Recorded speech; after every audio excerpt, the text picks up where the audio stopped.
আসসালামু আলাইকুম। আবারও হাজির হলাম আপনাদের মাঝে নতুন আরেকটি ভিডিও নিয়ে। আপনারা দেখতে পাচ্ছেন আমাদের সামনে একটি এমআই 34 ইঞ্চি মনিটর আছে এবং এটি একটি কার্ভ মনিটর বর্ডারলেস।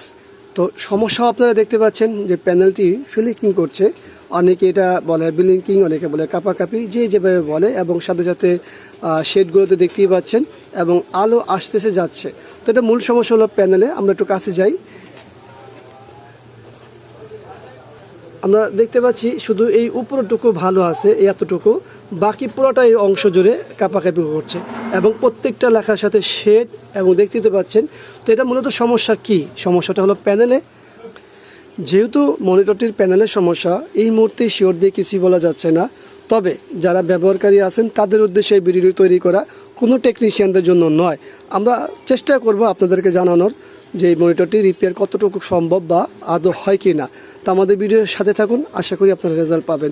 তো ব্যাক পার্টটি খুলতে হবে, এরপরে বাকিটুকু বলা যাবে, আর সব কিছুই খোলার পরেই বলা যাবে। তো চলুন ব্যাক পার্ট খুলি, তারপরে দেখি। তো আমরা ব্যাক পার্টটি খুলবো, তার আগে দেখে নিব কি কি আছে এখানে। দেখুন, দুইটা HDMI আছে, দুইটা ডিসপ্লে পোর্ট আছে, আর মনিটরটি এখনও খোলা হয়নি, যার প্রমাণ হচ্ছে এই যে স্টিকারটি, ইনটেক স্টিকার। এটাই ভিতরে স্ক্রু থাকে, এখান থেকে কোম্পানি বুঝে যে আপনার মোটরটি খোলা হয়েছে কিনা। কারণ ওয়ারেন্টি থাকা অবস্থায় যদি কেউ স্ক্রু খুলে, সেক্ষেত্রে কিন্তু ওয়ারেন্টি পাবে না।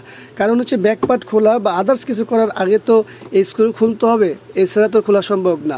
এটা যদি ওপেন হয় তো সেক্ষেত্রে আর কেউ ওয়ারেন্টি পায় না। তো চলুন আমরা ব্যাক পার্ট খুলি, তারপরে দেখি। এই হলো ব্যাক পার্টটি খোলা, আপনারা দেখতে পাচ্ছেন। এটা হলো ভিডিও বোর্ড, আর এই হলো আমাদের পাওয়ার বোর্ড, আর এইটা হলো আমাদের প্যানেল ত্রিকোণ বোর্ড। এখানে এই যে হলো প্যানেল ত্রিকোণ বোর্ড, আলাদা দুইটা রেবন দিয়ে আমাদের দুই পাশে কফে চলে গেছে টোটাল ভোল্টেজগুলো। আর এখানে আমাদের যে গেট ভোল্টেজগুলো আমরা দেখতে পাচ্ছি, এখানে এই সাইড দিয়ে গেট ভোল্টেজগুলো সাপ্লাই হয়েছে। দুই পাশে গেট ভোল্টেজ আছে, আপনারা সকলেই অবগত আছেন। তো এখন আসলে আমাদের কোন সাইডের সমস্যা, কোন পাশটাতে সমস্যা, সেটা বের করা খুবই দরকারি। তো তা বের করতে হলে আমাদের যে কোনো অ্যাক্সিড আমরা ছেড়ে দিব, ছেড়ে দিয়ে পাওয়ার দিব। ধরেন আমরা এই পাশটির কফটি ছেড়ে দিলাম, এই পাশের যে ত্রিকোণ বোর্ডের যে ভোল্টেজগুলো আছে প্যানেলে যাবে, সেটা অফ করে দিলাম টোটালটা।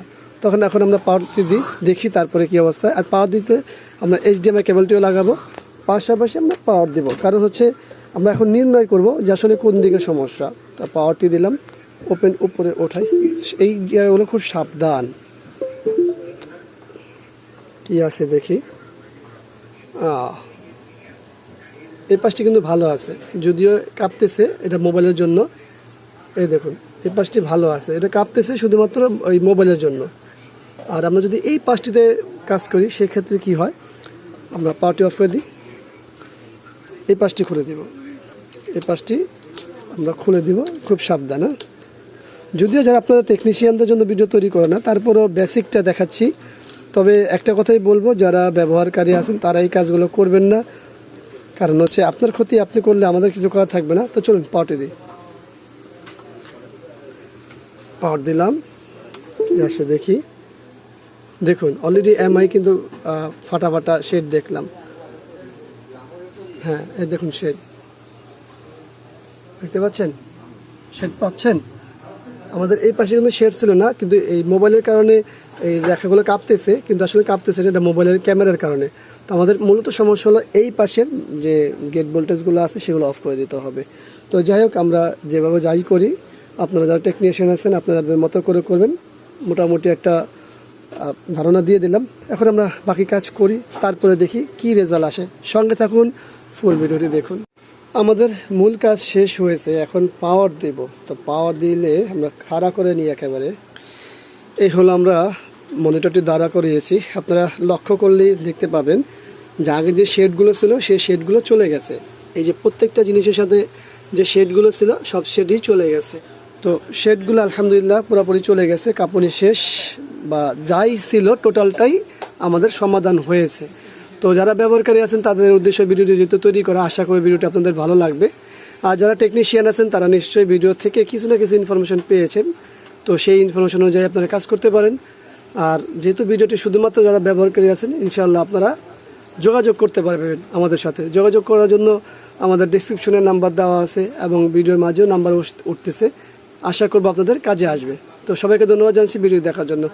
ভালো লাগলে লাইক কমেন্ট শেয়ার অবশ্যই আমাদের এই চ্যানেলটি সাবস্ক্রাইব করবেন, পাশে থাকা বেল বাটন চাপ দিয়ে রাখবেন। আবারও দেখাবো ইনশাআল্লাহ অন্য কোনো বিষয় নিয়ে। আসতে বিদায়। আল্লাহ হাফেজ। আসসালামু আলাইকুম ওয়া রাহমাতুল্লাহি ওয়া বারাকাতুহু।